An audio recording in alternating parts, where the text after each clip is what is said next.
Quand ma mère a marié son père, tout a changé. Tout d'un coup, Ethan n'était pas juste un garçon que j'ai vu de temps en temps. Il est devenu famille. Nous étions polites, civils, mais jamais proches.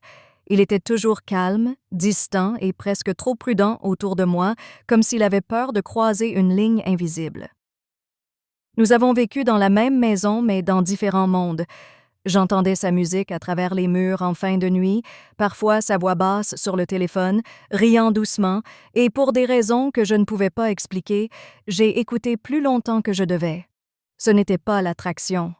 C'était la curiosité, la sorte qui se sent dangereuse si vous vous regardez trop longtemps. Quand j'avais 17 ans, il est parti pour l'école, et je me suis dit que j'étais relou. Mais quand il est revenu chez moi pour les vacances, plus grand, plus calme, et avec les yeux qui ont l'air plus vieux que son âge, quelque chose à l'intérieur de moi a noté. J'ai ignoré. J'ai dû. Il était mon frère. Ce mot seul était suffisant pour arrêter chaque pensée avant qu'elle ne se transforme en quelque chose d'autre. Et pourtant, peu importe combien d'années ont passé, chaque fois qu'on était dans la même pièce, j'ai senti ça, cette électricité silencieuse, le genre qui se cache derrière un petit discours et qui s'éloigne trop rapidement pour être noté par quelqu'un d'autre, c'est qu'il a commencé avec la pluie, le genre qui vous emprisonne à l'intérieur et qui blanchit tout au-delà de la fenêtre. La puissance s'est sortie, nous laissant dans une maison éclatée par le silence et la lumière. Ethan a offert à cuisiner quelque chose et j'ai ri quand il a presque brûlé la pasta. Pour la première fois, nous n'étions pas des petits frères, nous étions juste deux personnes partageant un moment qui se sentait trop facile, trop naturel. Le genre de proximité qui ne devrait pas exister, mais l'a fait. La pluie à l'extérieur s'est éveillée plus fort, mais à l'intérieur c'était assez silencieux pour entendre mon heartbeat. Quand j'ai donné une poignée à lui, nos doigts se sont brûlés, et l'air a changé.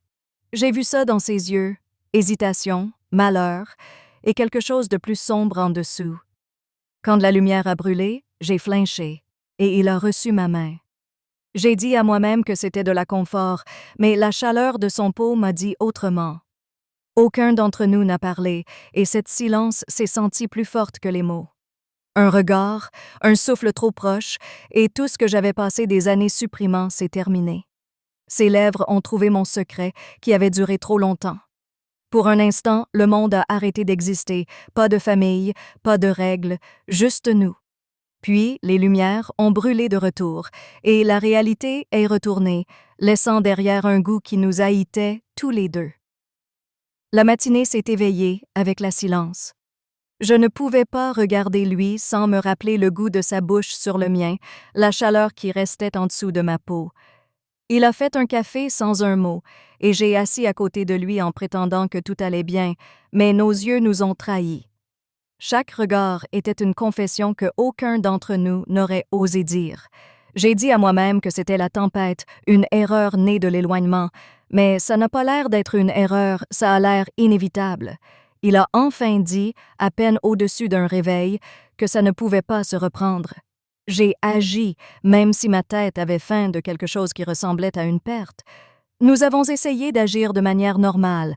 Nous avons cuisiné, nettoyé, rempli l'espace avec des rumeurs sans sens, mais chaque brosse de son doigt m'a rappelé ce que nous avions essayé de cacher. Je l'ai reçu en regardant une fois et il a regardé trop vite. La peine s'est enchaînée autour de nous comme un secret qu'on ne pouvait pas détendre. Je savais ce que les gens pensaient, ce que nos parents disaient, et encore profondément, ça n'a pas eu de sens. J'ai détesté cette vérité. Cette nuit, seule dans mon lit, je pouvais toujours le sentir.